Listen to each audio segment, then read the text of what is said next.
మరి కొద్దిసేపట్లో తెలుగువారి ఆరాధ్య రచయిత్రి శ్రీమతి గాయత్రి గారి సన్మానం అవార్డు బహుకరణ జరగబోతోంది. సభికులందరూ దయచేసి నిశ్శబ్దం పాటించి కార్యక్రమాన్ని తిలకించవలసిందిగా మా మనవి.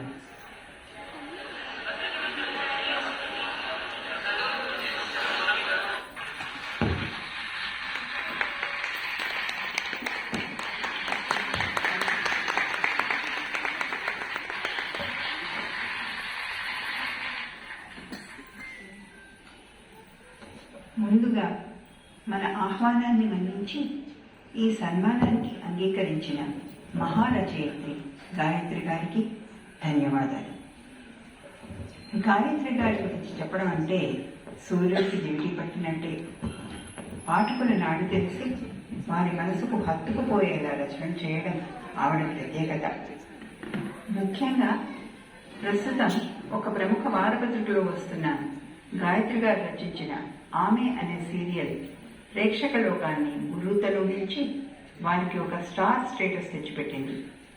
అంతటి గొప్ప రచయిత్రి ఈరోజు మన మధ్య ఉండడం మన అదృష్టంగా భావిస్తూ వారికి నవలారాత్రి బిరుదు ప్రదానం చేయవలసిందిగా మన ముఖ్య అతిథి గారిని కోరుతున్నాం.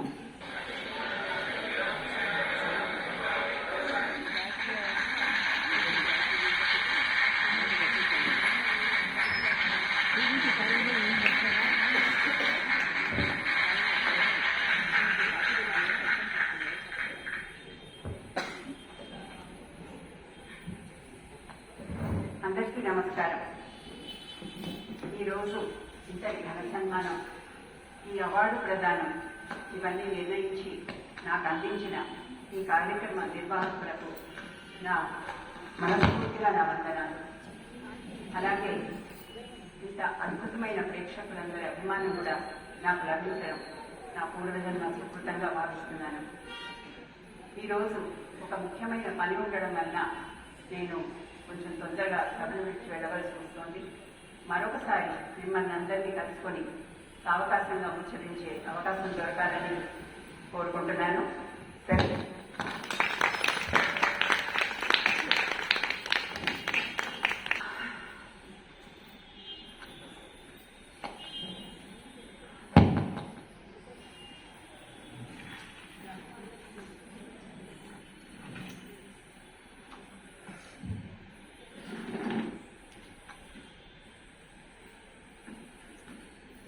ఇల్లు కూడా సర్దరు.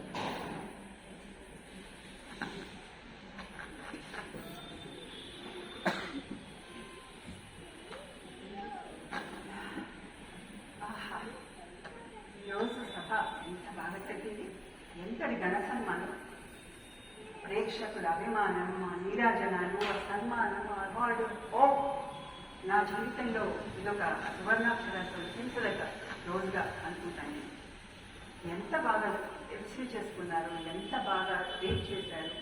అసలు ప్రేక్షకుల అభిమానం చూస్తే కళలో నీళ్ళు. అయినా నా ప్రతిభ, నా అంత మహారచయిత్రి ఆ మాత్రం ఘన సన్మానం జరగడంలో విద్య ఉంది. అసలు నా మిగతా రచనలన్నీ ఒక ఎత్తు. ఇప్పుడు వారపత్రికలో వస్తున్న ఆమె సీరియల్ ఒక్కటే ఒక ఎత్తు. ఎంత బాగా రాస్తారు, చాలా బాగా కుదిరింది. ఎదుర్కోవాలి చక్కటి కథారచన, చక్కటి కథాంశం, చక్కటి నడక, మలుపులు. ఓ చాలా బాగా వచ్చింది. అన్నట్టు ఈరోజు పొద్దున ఎడిటర్ గారు ఫోన్ చేశారు కదా, ఇవాళ నేను ముగింపు కూడా చెప్పాలన్నారు. అయ్యో మర్చిపోయాను ఈ హడవిలో పడి. ఇప్పుడు రాసేయాల్సిందే. ఇప్పుడే రాసేస్తాను.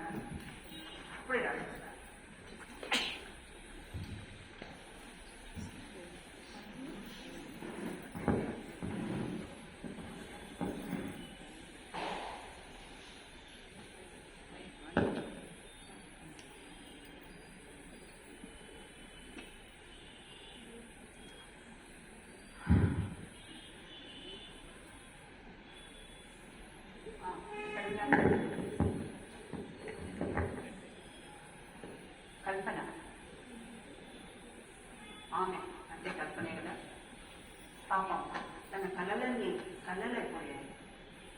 తనకు తగిన ఎదురు దెబ్బల దాడికి తన మనసంతా కకావికలమైపోయింది. తుఫానుకి సంద్రంలో చిక్కుకున్న నావలాగా అల్లకల్లోలమైపోయింది.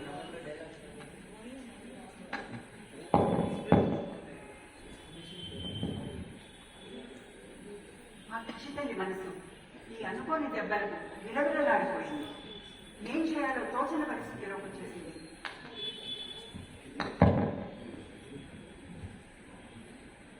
మనసింతా పాడైపోయి నిర్వేదంగా ఉన్న కల్పన మెల్లగా తండ్రి గదిలోకి వచ్చింది.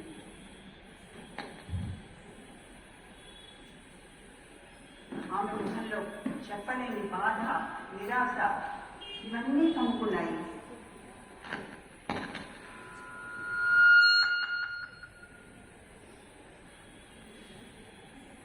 మామూలు స్థితిలోకి రావడానికి ప్రయత్నిస్తూ కల్పన తల విదిలించింది.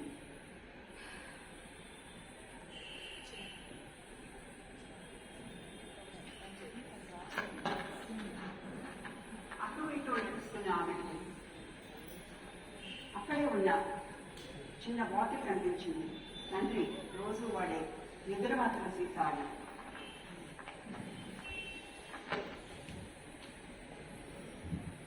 తదేకంగా దాన్ని చూసింది. మనసులో ఏదో ఆలోచన స్ఫురించింది.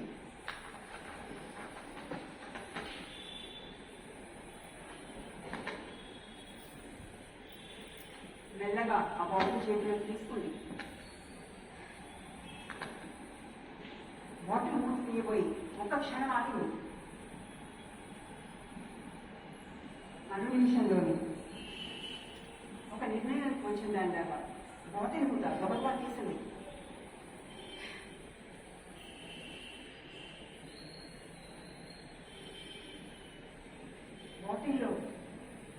బాటిల్లో మాత్రమే ఒక్కసారిగా చేతిలోకి నొక్కుంది.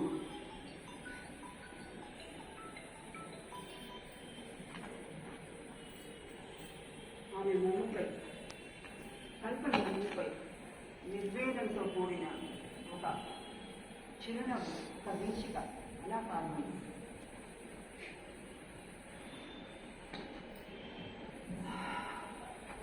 ఒక నిశ్చయానికి వచ్చినట్టు ఆ మాతృలని ఒక్కడ మొక్క వేసేసుకుంది.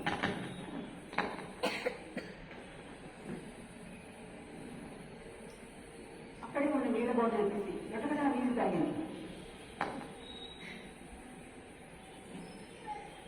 కొంతసేపు జరగగానే గొంతంతా తడారిపోయినట్టు అయిపోయింది కల్పనకి.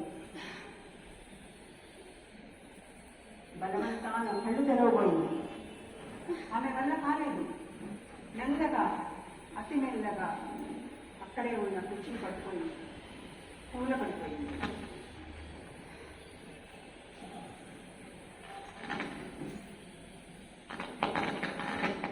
మెల్లగా మెల్లగా నిద్రలోకి సాగింది.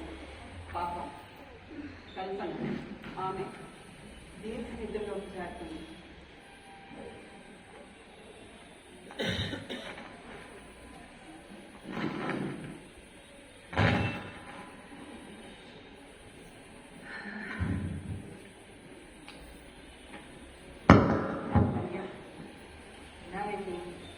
సీరియల్ పూర్తి చేయగలిగాను.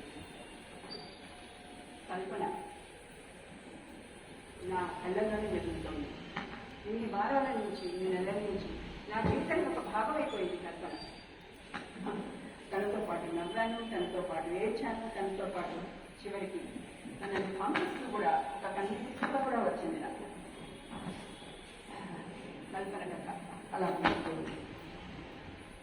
ఇంతగా నన్ను వెంటాడే కల్పన నన్ను రేపటి నుంచి నిద్ర పోలిస్తుందో లేదో కూడా అనుమానంగా ఉంది. అమ్మా, టైం ఇప్పుడైపోయింది. అందరూ పడుకున్నట్టున్నారు. ఇక్కడే కాసేపు పులుపు తీస్తే వెళ్ళాలిపోతుంది.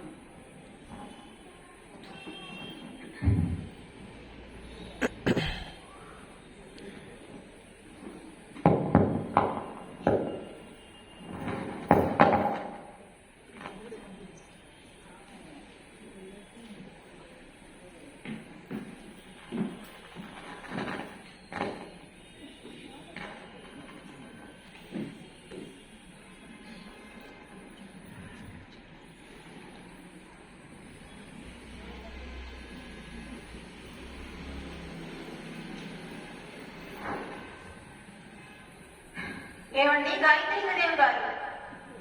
కాదు కాదు, ఆంధ్రుల అభిమాన రచయిత్రి, మహారచయిత్రి శ్రీమతి గాయత్రీదేవి గారు. నిద్రపోతున్నారా? అవునులేండి. మీకు జరిగిన సన్మానాలు, వచ్చిన అవార్డులు, చుట్టుముట్టిన అభిమానులు, వారి చప్పట్లు, ఇవన్నీ ఇచ్చిన మత్తులో మరి నిద్ర రాకుండా ఎలా ఉంటుంది చెప్పండి? కానీ కానీ నేను మిమ్మల్ని నిద్రపోనివ్వను, నిలదీస్తాను. నా ప్రశ్నలకు సమాధానం దొరికే వరకు మిమ్మల్ని నిలదీస్తాను. అందుకే నేను మీ కళలోకి వచ్చాను. ఇంతకీ నేనెవరా అని చూస్తున్నారు కదా. ఎంతో ప్రజాదరణ పొంది ప్రేక్షకుల గుండెల్లో గుడి కట్టడానికే కారణమైన మీ ఆమె సీరియల్ హీరోయిన్ అండి నేను, కల్పనని. గుర్తుపట్టలేదా నన్ను మీరు? ఆహా సీరియల్లో నన్ను ఒక అందమైన అమ్మాయిగా సృష్టించారు. కల్పన అని చక్కటి పేరు కూడా పెట్టారు. కానీ ఎందుకండి నా వ్యక్తిత్వాన్ని అంత బలహీనంగా రాశారు?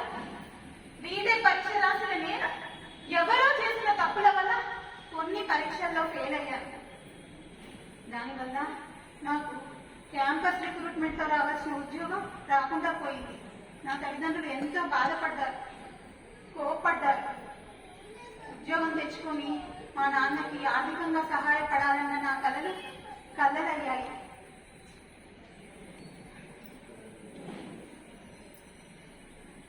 నిజమే, భవిష్యత్తు అంధకారంగా కనిపిస్తుంది. ఇది ఎవరికైనా తట్టుకోలేని పరిస్థితే. కానీ మీరు ఏ రాజ్యాంగంలో ఉన్నారండి? అడుగడుగున అవకాశాలున్న ఈ 21వ శతాబ్దంలో ఇలాంటి పరిష్కారం చూపడం మీకు మూర్ఖత్వం కాదా? అరే పరీక్ష ఫెయిల్ అయితే మళ్ళీ పాస్ అవ్వలేమా? ఉద్యోగం ఇది కాకపోతే ఇంకొకటి రాదా?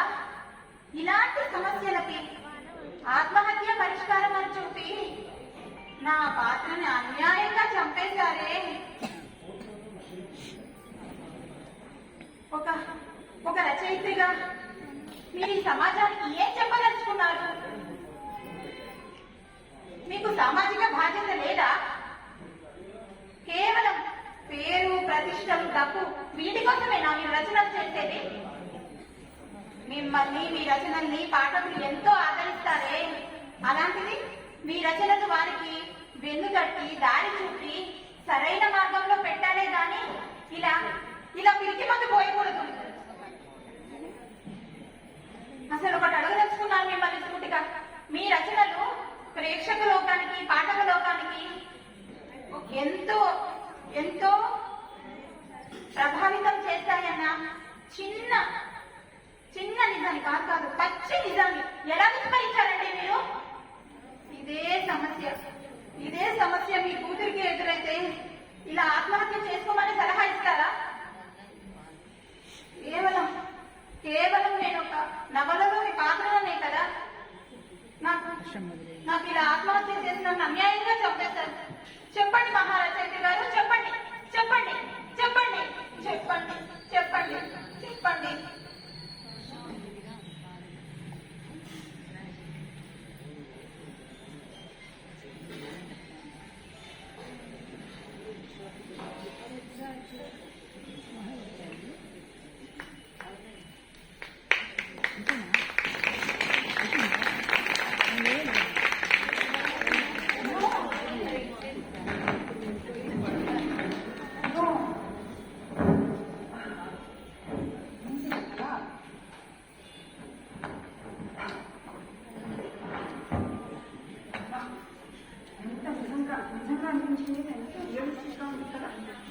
నా కథలో పాత్ర, నా వ్యక్తిలో పాత్ర, నా కల్పన నన్ను నేను ప్రశ్నించిందా?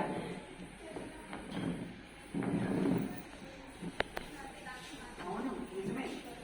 సామాజిక బాధ్యత లేకుండా రచనలు చేస్తారని నా మీద ఎప్పటి నుంచో అపవాల్సింది. ఇప్పుడు నా కథలో పాత్ర కూడా అదే నాకు ప్రశ్నించింది. ఎందుకు ఈ రచనలు, ఎందుకు ఈ పేరు, ఎందుకు ఈ ప్రతిష్ట? ఏమైనా డబ్బు కోసమైనా కాదు. అప్పుడు నాకున్న ప్రతిభని, ఈ రచనా ప్రతిభని నేను మంచిగా ఉపయోగిస్తాను. ఒక మంచి దారి చూపిస్తాను. కనీసం చెడ్డదారి చూపించుకున్నా ఉంటాను. Kalpana, thank you so much, thank you so much. నువ్వు బలహీనరాలు కాదమ్మా, నిన్ను నేను బలహీనరాలుగా వదలను.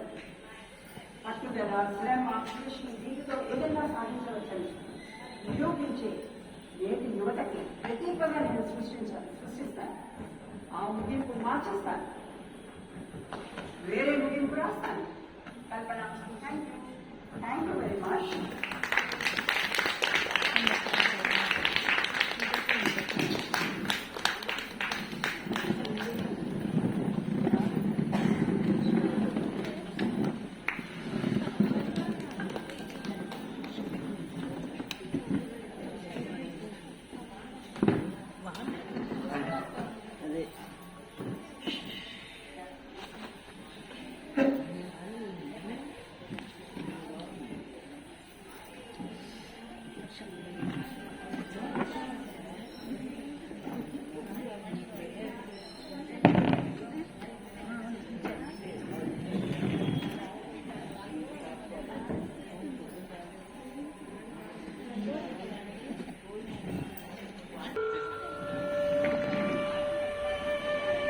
ఒక రచయితలకే కాదు, సమాజంలో బ్రతికే ప్రతి వ్యక్తికి అంతో ఎంతో సామాజిక బాధ్యత ఉండాలి. మన చుట్టూ జరుగుతున్న విషయాల పట్ల స్పృహ, అవగాహన ఉండాలి. పిల్లలకు, యువతకు పెద్దలే మంచి మార్గం చూపాలి. చిన్న విషయాలకే ఆత్మహత్యలు చేసుకునే అసమనసులకు జీవితపు ఆటుపోట్లను తట్టుకునే ధైర్యాన్ని కలిగించాలి. అప్పుడే మన భావి భారతం భవ్య భారతమై వెలుగుతుంది. స్వస్తి.